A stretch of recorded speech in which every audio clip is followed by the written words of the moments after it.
just a note on the Forest game. I mean, they'd only scored one goal away from home all season. They'd failed to get a win, so we all knew what was going to happen. We knew which way it was going to go. We were bound to give them a goal. Glenn, just your thoughts on that Forest game and just the way they set up and the way they went about it was all wrong, and there was nothing to cling to, really. No, I mean, we've done it already, haven't we? Really, it was just abysmal. We had nothing. Carl Walker-Peters tried to make things happen down the right hand side. Other than that, there was nothing. I was Lavia, Ward-Prowse, Elyounoussi in the centre of midfield barely touched the ball. When they got on it, there was the usual lack of movement in front of them. It was just rubbish. The changes that were made during the game did nothing, and it was just an appalling game. I've never seen, I can't say never seen, for a long time. I can't remember seeing the ground empty from about 65 minutes onwards, bearing in mind we're only 1-0 down. You know, if you're getting thumped 4-0 by someone and there's absolutely no hope. But I saw people leaving 65 minutes just, we're never going to score. And as they walked out, usually I get annoyed with people leaving early, but I kind of looked around and thought, don't blame you. Don't blame you in the slightest. This is absolutely atrocious. Good light show though. No, I didn't see it. I used that time to have a tactical toilet break. It would have been good if the stand had been full. It looked to me like there were a lot of wristbands just on empty seats. There was lots of things that were wrong. It was the timing for that was just not right at all, unfortunately. No. And Steve, what did you make? Steve Cooper came out afterwards and he says, "I never thought we would concede." And when the Nottingham Forest manager is saying that, you know that's like another dagger in the heart. Yeah, I mean, ultimately he's right, isn't he? Didn't have a shot on target. Didn't look like having a shot on target other than that Adams one early on, which, I mean, he should have hit the target really. But we were just... Henderson had to make anemic. One punch from a cross. That was it.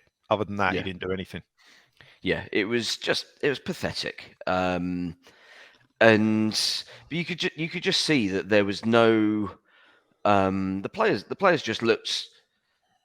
I don't know, just clueless, terrified, not really sure what they needed to be doing, which, given the 4 weeks sort of pre-season effectively build up to this run of games, and given them, I mean, we'd said, hadn't we, during after the Fulham game, that there was a spell of about probably sort of 15 to 20 minutes in the first half and probably similar in the second half, where we actually looked all right and we were the better side and looked like we were creating chances and it looked like then we might have finally stumbled upon kind of the system and the formula that might work.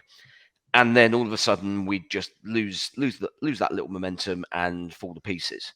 And I mean, Forest, we just didn't start, and it was just garbage from pretty much from the first whistle to the last. And I mean, I think the most irritating thing is that Forest were dreadful as well.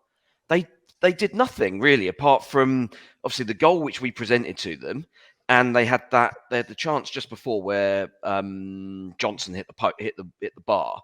Although I suspect that may have been pulled back for an earlier offside if VAR had got involved. But other than that, like Bazuni's had nothing to save either. No. Yeah.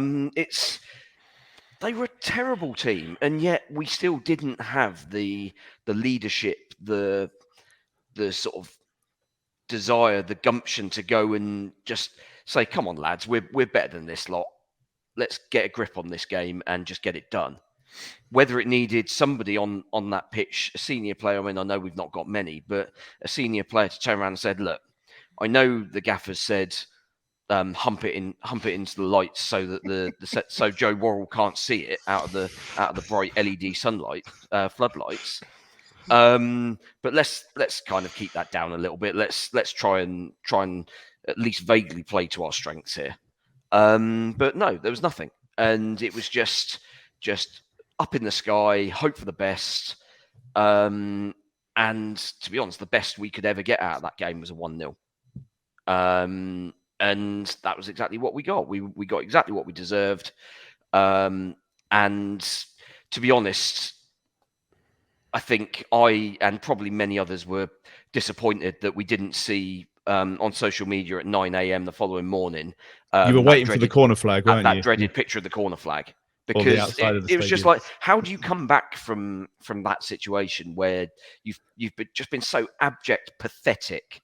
It was just abysmal. And as Glenn says, I genuinely struggle to come up with another performance where we've been that bad and just looked utterly clueless. Sometimes you get played off the park by teams. It happens. And you have a bad game. People don't play well. People make mistakes. But this looked like it was a team that had just they went onto the pitch, but it was genuinely like they were just a bunch of guys that had just been cobbled together for a Sunday league side at 10 a.m.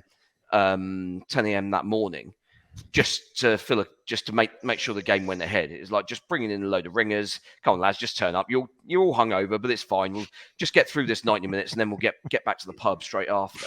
Yeah, Ellie says, I think it was Ellie who said that actually you could have just pulled 11 players out of the crowd and played them, and they would have probably been better. And James points out we played better when Leicester beat us 9-0.